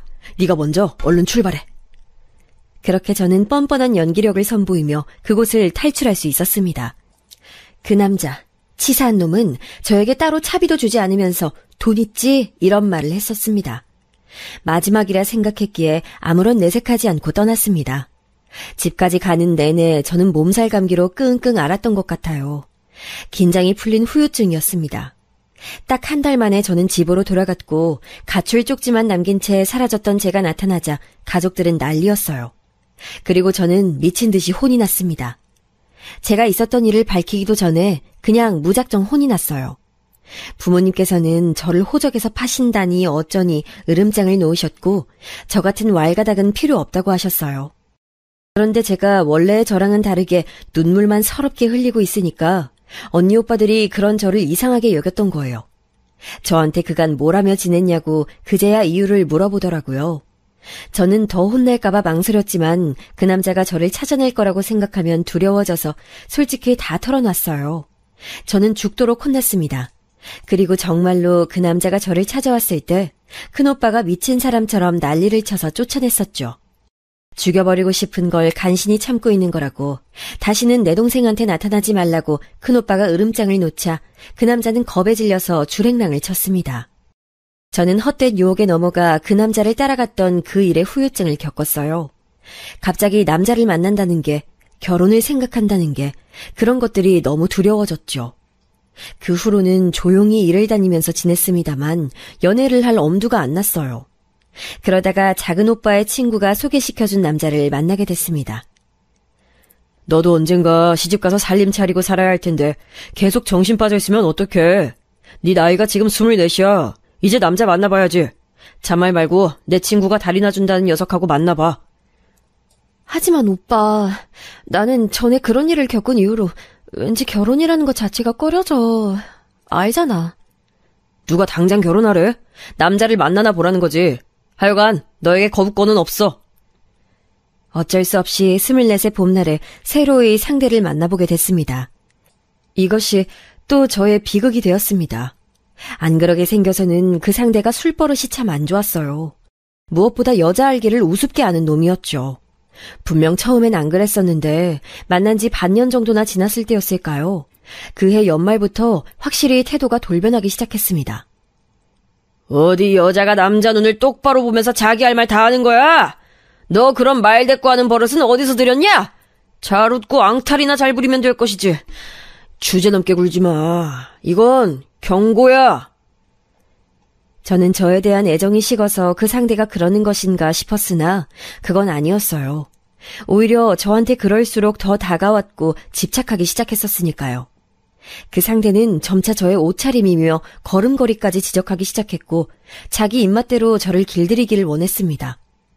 자긴 언제든지 만취해도 상관없었지만 저는 여자가 조신하지 못하게 술에 취해선 안 됐고 유행을 따라 미니스커트를 입는 건 천박한 것이었기에 그렇게 하면 안 됐어요. 그 상대는 저를 점차 자기 소유물로 여기며 구속했던 것 같네요. 당연히 제가 자기랑 결혼해야 될 거라고 생각했었고요. 숨이 막혔습니다. 그리고 그때 제가 잘못된 연애를 하고 있다는 자각이 없다시피 했어요. 하지만 황당하게도 그 상대와 관계가 깨진 것은 그 상대가 바람이 났었기 때문이었어요. 다른 여자와 눈이 맞은 상태에서 저를 농락하고 있었던 것이죠. 더 황당한 건 제가 그 상대에게 그럼에도 기회를 줬다는 것이었고 여기서 한술 더 뜨자면 그랬을 때 제가 그 상대에게 차였습니다. 버림받았어요. 그 순간 그 상대와 함께한 2년에 가까운 시간들이 모두 낭비된 것 같다는 생각이 확 들더라고요. 그때부터 그 상대가 저에게 무슨 잘못을 저질러 온 것인지 이런 것들을 차분히 되짚어보게 됐어요. 되새길수록 혐오스러웠죠. 헤어진 지 3개월이 지났을 때 그 상대는 저에게 돌아와서 다시 시작하자고 했었습니다. 제가 단칼에 거절했고요. 그러자 그 상대는 저에게 저주를 퍼부었어요. 니까짓게 감히 내가 저 자세로 나왔는데도 나를 거절해? 야! 네가 나보다 나은 남자를 만날 수 있을 것 같아? 넌 평생 좋은 남자 따윈 만나보지도 못하고 늙어 죽을 팔자야. 연애도 결혼도 넌 분명 망할 거다. 내가 장담한다. 그 이별의 현장에서도 저는 두려움에 떨어야 했죠. 그 후로 저는 20대 후반이 되어서까지 제대로 된 연애를 하지 못했어요. 자의에 의해서든 타의에 의해서든 상황이 계속 그렇게 되더라고요. 지금이야 완전히 다른 세상이 되었다지만 저 젊었을 적에는 20대 후반 여자가 결혼 상대도 없다고 하면 노처녀로 취급이 되었던 시절이었는데요. 그래서 제 부모님의 고충이 이만저만이 아니었죠. 집안에 돈이 있거나 말거나 그래서 저 시집갈 때 한 푼도 보태줄 수 없다고 하더라도 어쨌든 딸내미가 노처녀로 늙어가는 꼬라지만은 절대로 두고 볼 수 없다고 하셨어요. 어렸을 적엔 쓸데없는 것들로 자잘한 사고를 치더니 나이가 들면서는 결혼 문제로 속일 썩이는 딸이라며 부모님께서는 저를 참 많이 원망하셨습니다. 이 과정에서 마음 아픈 내용의 잔소리도 많이 들었던 것 같아요. 저는 결국 29 나이가 되었을 때 부모님의 성화에 못 이겨서 선을 보게 되었어요. 부모님의 지인분께서 또 자기의 친구분을 한 달이 걸친 끝에 연결해준 만남이었는데요. 제가 바로 이렇게 남편을 만나게 되었던 것이죠. 선자리에 나갔는데 별로 감흥이 없었어요. 저보다 2살 위였던 남편은 오히려 저보다도 결혼에 관심이 없어 보였죠. 표정부터가 별로였고요. 그런데 제 귀를 잡아 끄는 남편의 이야기가 있었으니 그건 바로 남편 집안에 땅이 많다는 사실이었어요. 시골집에 땅이 꽤 된다고 하였죠. 이거 어디서 많이 들어본 조건이지 않나요? 네, 바로 제가 20살에 만났었던 그 남자요. 시골집에 땅이 있다고 저한테 거짓말했던 그 남자가 떠오르면서 저는 희한하게 남편한테 흥미가 가더라고요.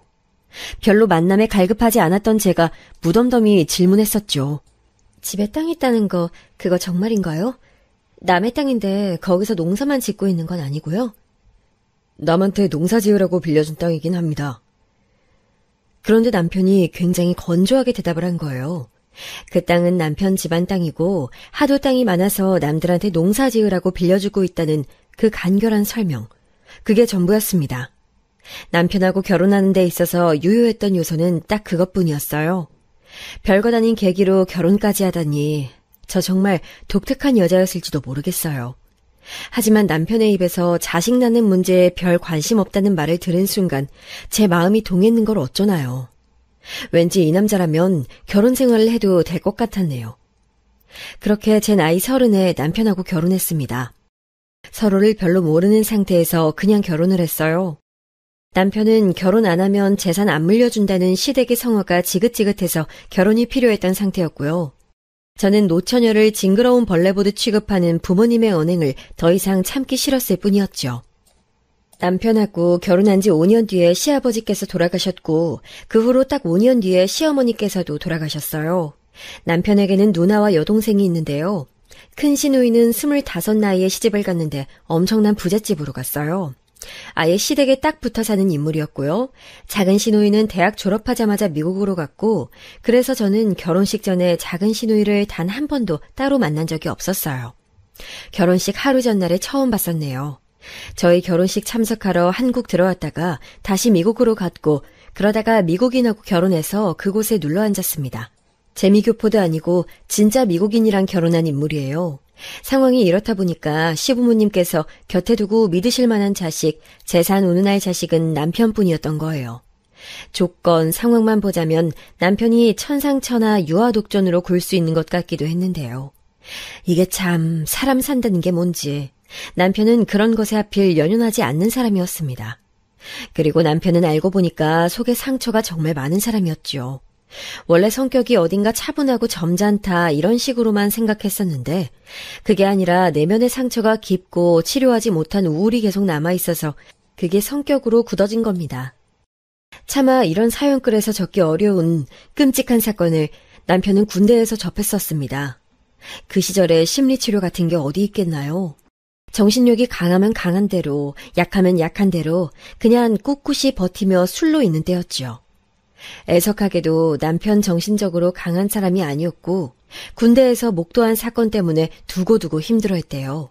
그런 후유증을 갖고 있던 남편을 위로해줬던 여자가 있었대요. 그 여자한테 마음을 여는 데만 꼬박 1년이 걸렸고 그렇게 연인관계가 됐대요. 남편에게는 빛이며 희망이었을 거예요. 그리고 그 여자는 어느 날 호련히 세상을 떠났대요. 남편한테 아무런 언질도 하지 않은 채 스스로 세상을 등져버렸다는군요. 게다가 이때로부터 몇 달 지나지 않았을 때 남편이 어렸을 때부터 많이 의지하고 좋아해왔던 조부모님께서 한꺼번에 교통사고로 명을 달리하시기까지 했었답니다. 참고로 남편 집안의 땅, 그건 다 조부모님께서 일구신 재산이었대요. 하여간 남편의 이런 과거나 속마음을 알게 된 건 결혼 생활을 하고 몇 년이 지나면서 차차 접하게 되었던 거예요. 그전에는 영문도 모르고 남편은 참 음울한 사람이라는 생각만 했었네요.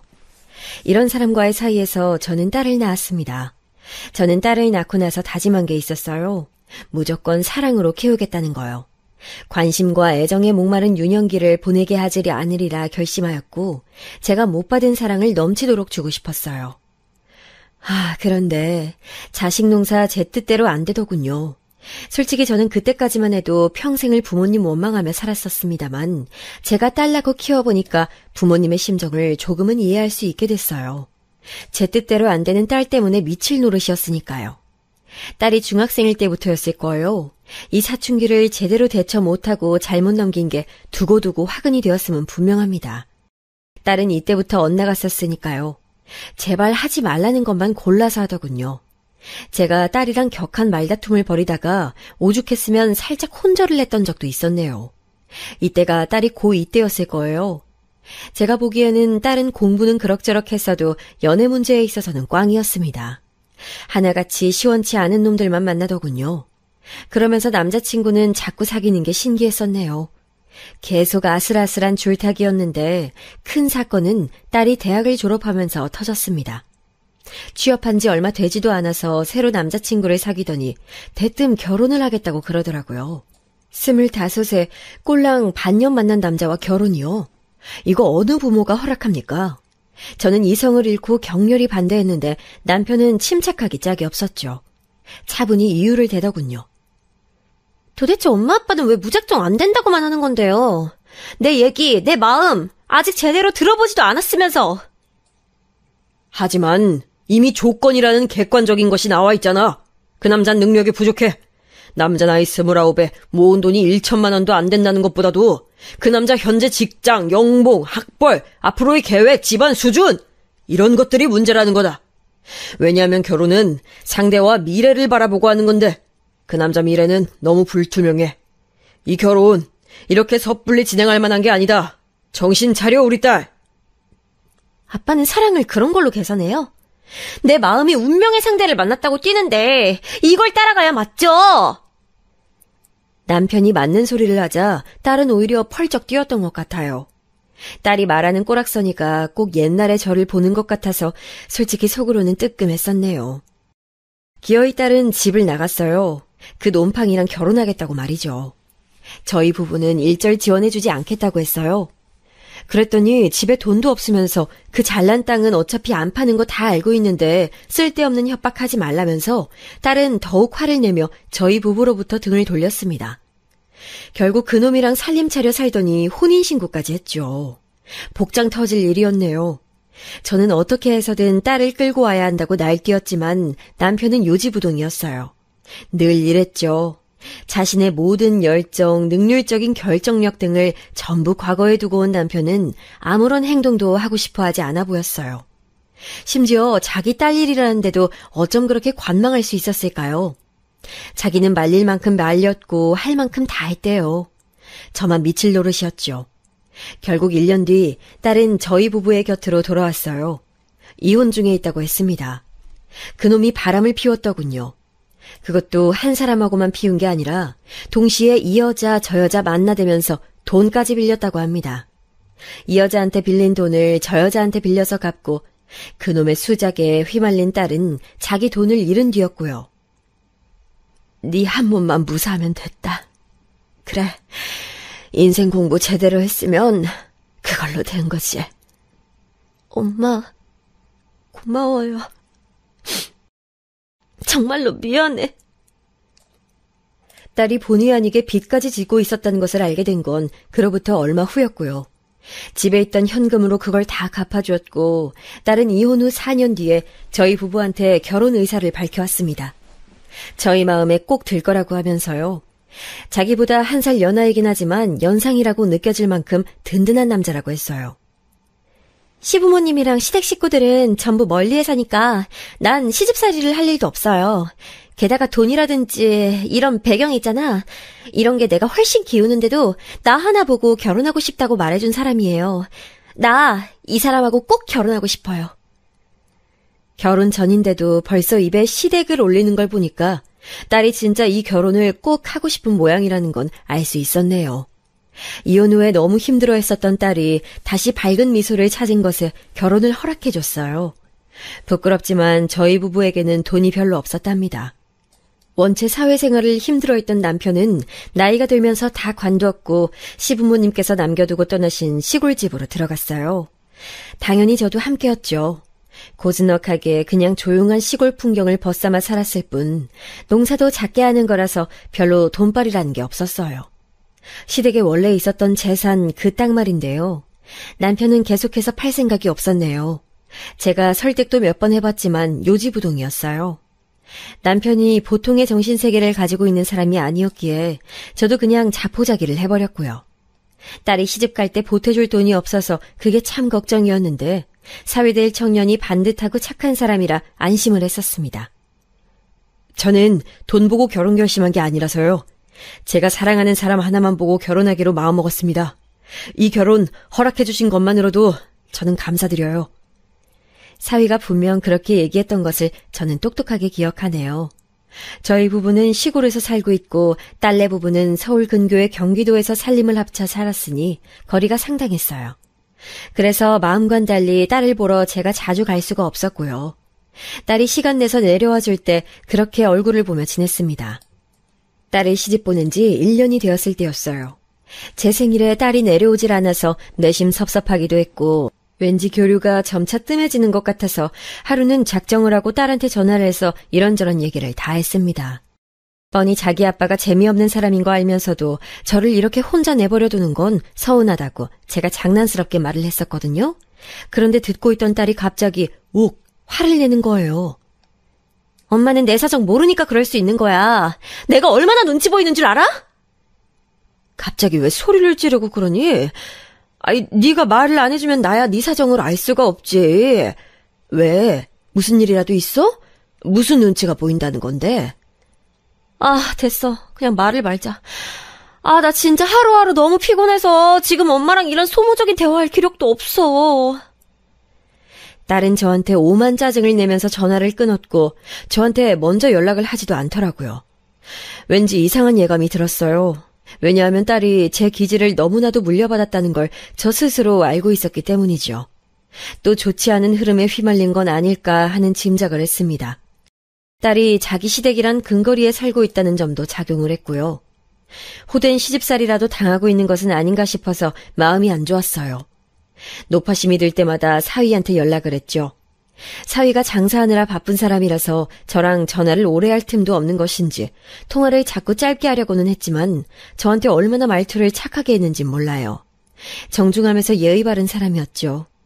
딸 걱정하지 마시라고 자기가 더욱 잘 챙기겠다면서 저를 몇 번이고 안심시켜주기도 했습니다. 하지만 추석 때 딸이랑 사위가 내려오지 않아서 기분이 또 가라앉았어요. 전화를 미리 줬고 용돈도 보내줬지만 저희 부부가 진정으로 원했던 건 딸 얼굴을 보는 것이었으니까요. 속상했던 제가 일부러 동네 사람들이랑 다 모여서 김장김치를 많이 했고 딸한테 가져다 줄 계획을 세웠습니다. 버스 타고 기차 타고 택시 타고 그렇게 딸한테 김치를 가져다 주러 갔습니다. 제가 그 전날에 깜짝 방문 소식을 알렸더니 딸이 놀라면서도 좋아하더라고요. 그 반응에 흐뭇해서 고단한 줄도 모르고 그렇게 상경길에 올랐었네요. 딸내 부부가 사는 빌라에 도착해서 받아놨던 비밀번호를 누르고 집에 들어갔고요. 딸은 아직 퇴근 전이었고 사위는 갑자기 가게에 바쁜 건수가 생겨서 아직 안 온 상태였습니다. 아휴, 이 집이 동양이라 그런가. 아유, 어째 바깥만큼 집안도 추운 것 같네. 아휴, 우선 보일러부터 돌려야겠다. 저는 별 생각 없이 화장실 문 옆에 있는 보일러 버튼을 눌렀습니다. 아무런 계산도 없었어요. 그냥 추우니까. 그리고 이따가 딸이랑 사위가 올 거니까 미리 집을 따뜻하게 해놓겠다는 생각뿐이었어요. 한 30분이나 흘렀을까요? 착하고 예의 바른 제 사위가 집에 도착했습니다. 저는 반갑게 맞아주었는데 사위의 표정이 좋지 않았어요. 저를 보고도 그냥 대면대면하게 굴더군요. 순간적으로 가게에서 안 좋은 일이 있었구나라는 걸 알 수 있었습니다. 기분이 이미 상해 있는 게 보였거든요. 거기까진 문제가 없었는데 갑자기 사위가 고개를 갸웃하더니 보일러가 켜진 걸 확인했어요. 그러더니만 한숨을 푹 내쉬었죠. 이거 보일러가 지금 왜 돌아가고 있죠? 장모님 오셨을 때부터 보일러 틀어져 있었어요? 아니야, 장서방. 내가 와서 보일러 켠 거야. 너무 춥길래. 진짜 열받네. 노인네가 침이라도 들었나? 뭔 보일러야, 씨. 장서방, 그거 혹시 지금 나한테 하는 말이야? 아니지?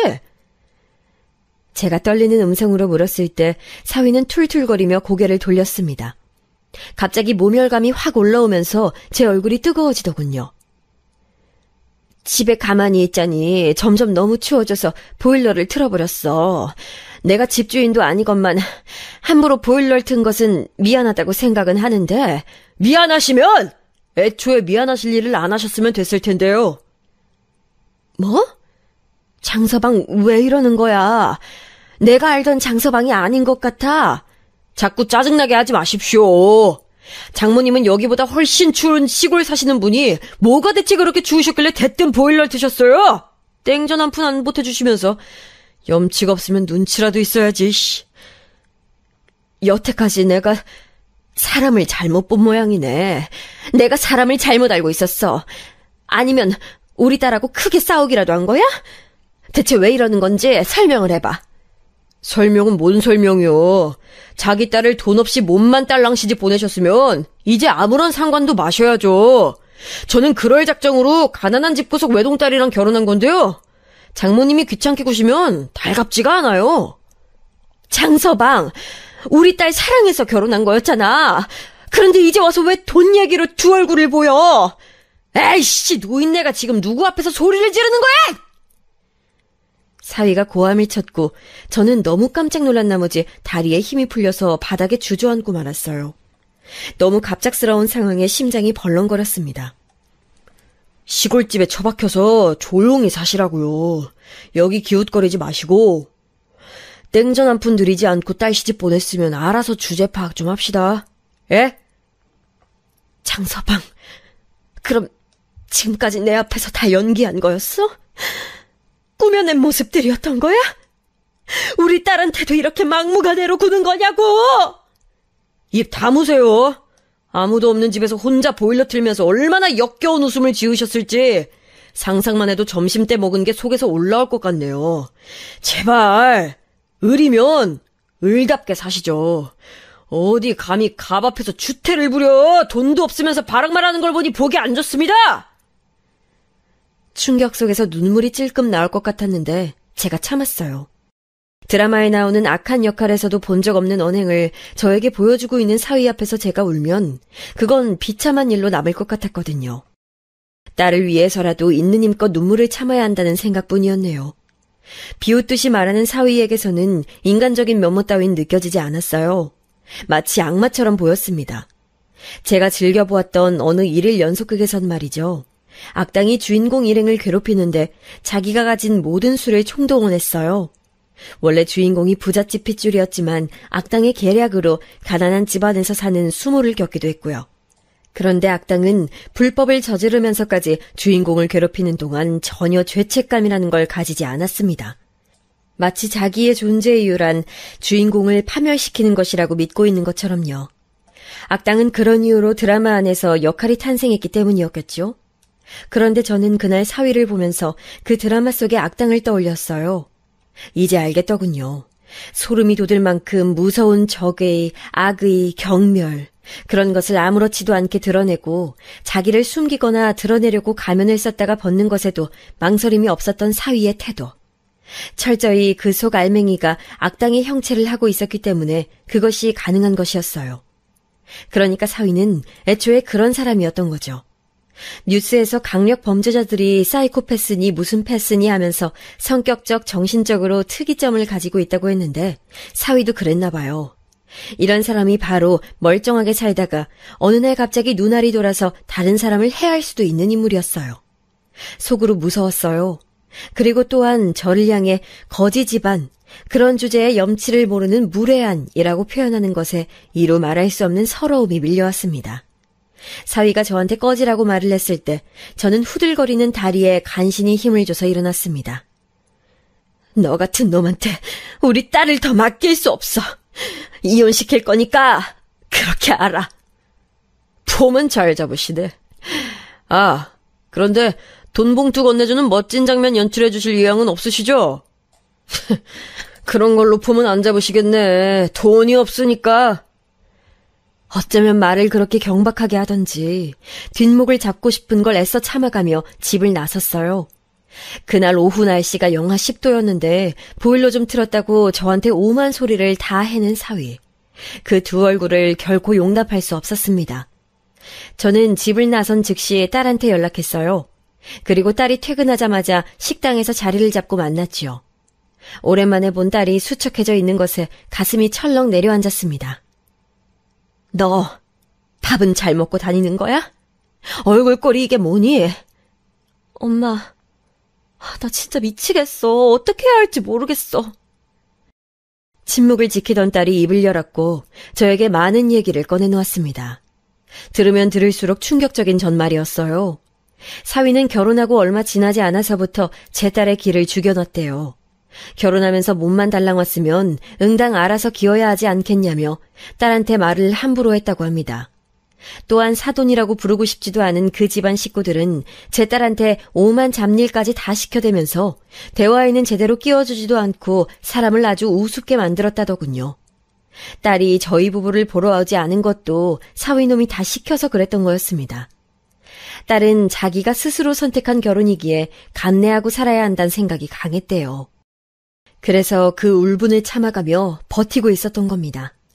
또한 그렇게 돈을 따지던 사위놈은 웃기게도 자기 가게 운영자금이 필요하다며 딸한테 돈을 내놓으라고 그랬대요. 거의 협박을 당해서 딸은 현금 대출을 받았고 그걸 사위놈한테 줬다고 합니다. 그런 주제에 가게 직원인지 알바인지 아는 여자애랑 심상치 않은 사이인 것 같더라.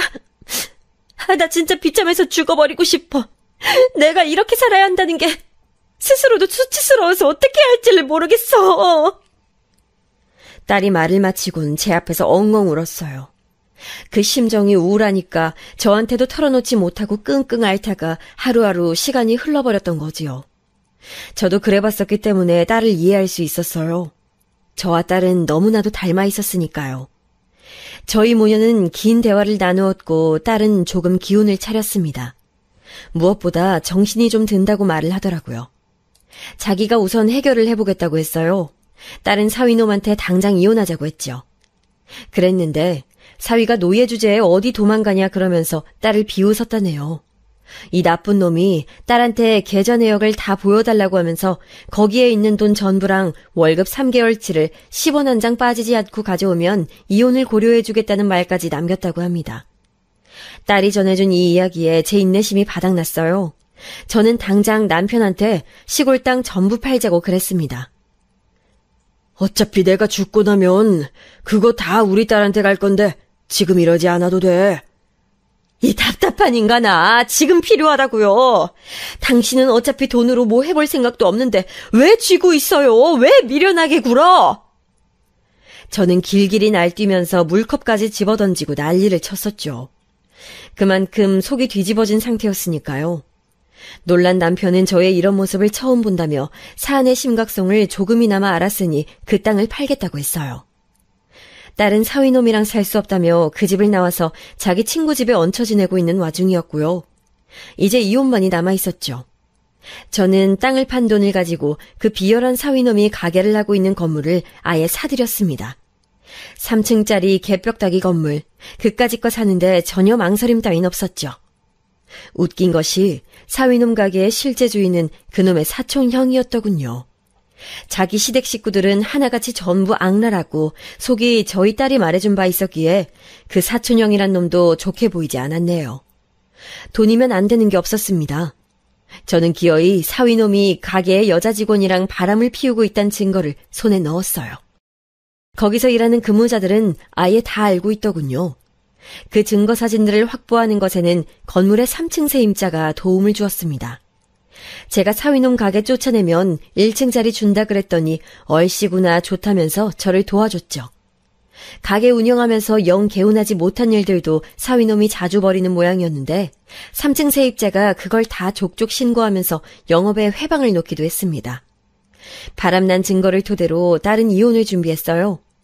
제가 돈 대줄 테니까 얼마든지 변호사 도움 받으라고 그랬습니다. 그 결과 딸은 상간녀 소송까지 성공적으로 진행할 수 있었죠. 그 사위놈이 지랄 개거품을 물면서 화를 내더니 종국엔 제 딸 앞에서 무릎을 꿇었네요. 그러면서 주둥이로는 또 궤변을 쏟아냈어요. 네가 마음 곱게 쓰고 그냥 넘어가줘라. 착하게 살면 복이 온다잖냐. 제 젊은 날 적에 만났던 이상한 놈들이 자연스레 떠올랐네요. 그놈들이나 사위놈이나 타고난 성정이 시궁창 같은 종자였습니다. 그때는 비록 그놈들한테 속 시원히 한 방 먹여주지 못했지만 제 딸을 아프게 한 놈한테는 제대로 응징하고자 했네요. 계약을 더 안 하시겠다니 그게 무슨 말씀이세요? 저는 이 자리에서 최소 몇 년은 더 장사해야 되는데 당장 갈 곳도 없고 당연히 여기서 더 장사할 줄 알았다고요. 가게 임대기간이 끝나갈 때 사위놈의 눈이 뒤집어졌어요. 그리고 부동산 사장님을 통해서 저를 만났을 때 아예 몸이 뒤로 넘어가려고 하더군요. 장모님, 설마 새 건물주가 장모님이셨어요? 그런 건 알지 못했는데. 실제 가게 주인 놈은 네 놈이 아니라 네 친척이잖아. 굳이 네 놈한테 따로 알려야 할 필요성을 못 느꼈거든. 네 놈이라니요. 장모님 접니다. 장모님 하나뿐인 사위요. 이혼 소송 당한 주제에 어디서 사위 운운을 해? 참말 말고 당장 가게나 빼. 너 같은 후한무치에게는 내어줄 자리 없으니까. 집안에 재산은 없다고 하셨으면서 그런 돈이 다 어디서 나신 거예요? 이럴 줄 알았으면 제가 다르게 대해드렸을 텐데요. 저를 속이신 거, 기만하신 거 다 이해해드릴 수 있습니다. 제가 그렇게 해드릴게요. 그러니까 갑자기 가게 빼라는 말씀만 걷어주세요. 저 그렇게 되면 정말 큰일 납니다. 입술을 덜덜 떨면서 사위놈이 그렇게 말했을 때 저는 우스워서 혼이 났습니다. 웃음을 참을 필요를 못 느꼈기에 크게 소리내어 웃어버렸지요. 사위놈은 망연자실에서는 털썩 주저앉아 버렸고 이제 내려다보는 입장은 제가 되어 있었습니다. 돈이라는 게 참 무서워. 그렇지? 상대의 우위에 있다고 확신하게 만드니까 말이야. 암튼 잘 지내게. 앞으로도 더러운 언행 실컷 일삼으면서 그렇게 사시게나. 고개를 떨군 그놈을 내려다보면서 저는 제 과거의 일들에서 겪었던 억울함이 함께 씻기는 듯한 기분을 맛봤어요. 그놈이 도맡아 운영했던 가게는 쫓겨났죠. 딸은 그놈하고 성공적인 이혼을 해냈고요. 그놈이 유책 배우자였기에 제대로 돈까지 한몫 챙기면서 통쾌한 종지부를 찍을 수 있었죠. 이건 조금 나중의 일이었습니다만 결국 그놈은 다시 먼 동네에 차린 가게에 불미스런 일이 생겨서 결국 완전히 폭삭 망해버렸어요. 엄청난 빚더미에 올랐단 후문이었죠. 딸은 이혼 뒤 활발해졌으며 무엇보다 야무진 성격이 되었어요. 사실 건물주는 제가 아니라 남편인데요. 어쩌다 보니 시골집은 세컨하우스가 되었고 저희 부부는 상경에서 건물 관리를 하며 지내게 됐어요. 그리고 남편이 점차 바뀌었답니다. 다시 도시 생활을 하게 돼서 싫어할 줄 알았는데 웬걸요? 시간이 갈수록 표정에서부터 활력이 생기지 뭔가요? 그러게 내가 진작 땅 팔아서 돈 좀 쓰면서 살자고 했잖아. 이자라도 이렇게 지내고 있으면 된 거지, 이 사람아. 잔소리 좀 그만해. 제가 가끔 들들 볶아도 남편의 기분은 왠지 좋아 보여요. 전 사위였던 망할 놈 때문에 사들였던 건물, 솔직히 투자 가치 따위는 없는 곳이었는데 거기 근처가 불과 몇 년 뒤에 확 개발될 줄 누가 알았나요? 완전히 수지 맞았어요. 아, 물론 예전보다 훨씬 당당해진 딸의 모습이 저희 부부가 얻은 최고의 수확이었답니다.